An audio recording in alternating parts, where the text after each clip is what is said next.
Well, it's time for the 2019 Loam Ranger Bike Check, where I go over the bike that I trust to take me around some of the world's best trails week after week, all the specs, all the details that you guys are looking for, and a brand new sponsor. But first, we've got to make it to Vancouver Island.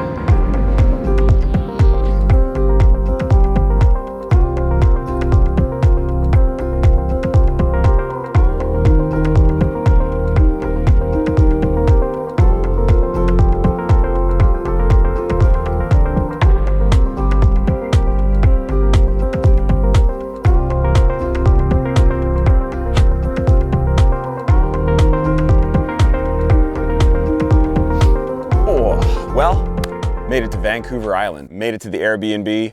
What an Airbnb it is. This place is like the painted cover of a novel. It's crazy. Speaking of crazy, that bike back there is a little bit crazy. And we are gonna go through all of the specs, all of the air pressure and the clicks this way and the clicks that way and the new tire choice. The new sponsor on the bike is pretty cool. I can't wait to show you guys. Let's get into it. The frame is, of course, a pole machine. Longer and slacker are buzzwords currently thrown around daily by the bike industry, but Pole kind of wrote the book on it and cracked the geometry code to creating a masher enduro machine that feels like an XC rig when the seat's up. This CNC machine 29er with 180 millimeters of travel in the front and 160 millimeters of travel in the rear is the most confidence-inspiring bike I have ever ridden. And the new sponsor joining us for 2019 is One Up Components out of Squamish, BC.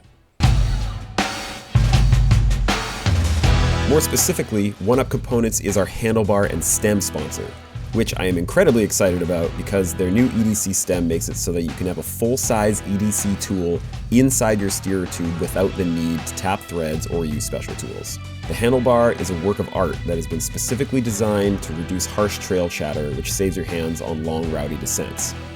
Something that's going to be a lifesaver while racing the Whistler EWS 100 in a couple of weeks. I really can notice a difference in hand soreness over my previous carbon bar. Pretty awesome.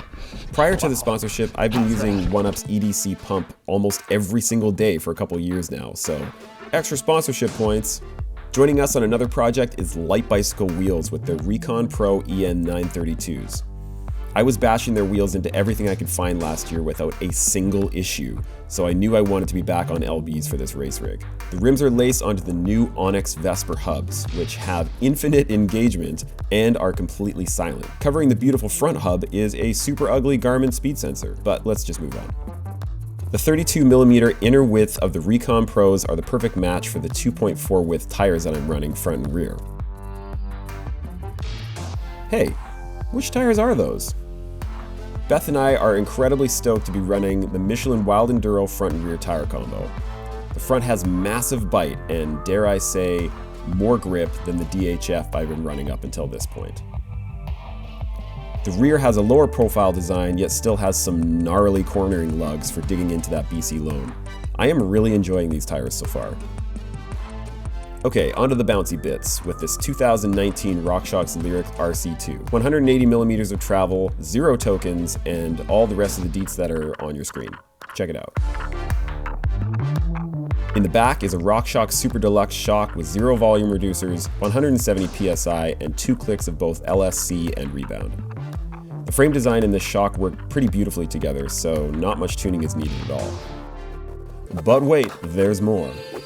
These stand-up paddle boards are actually Catalyst pedals by Pedaling Innovations. I first tried these pedals after wanting to get rid of foot and calf cramps during long descents, as well as my feet getting bounced off here and there. These pedals instantly solved both issues. Hallelujah. And this set has about 1 full year of use on them. The cranks are carbon SRAM X01, and they work just fine, but as soon as I can afford those titanium E-wings from Cane Creek, I'm probably gonna go for it, because titanium. The brakes are SRAM Code RSCs, which have been the best feeling SRAM brakes I have ever used to date.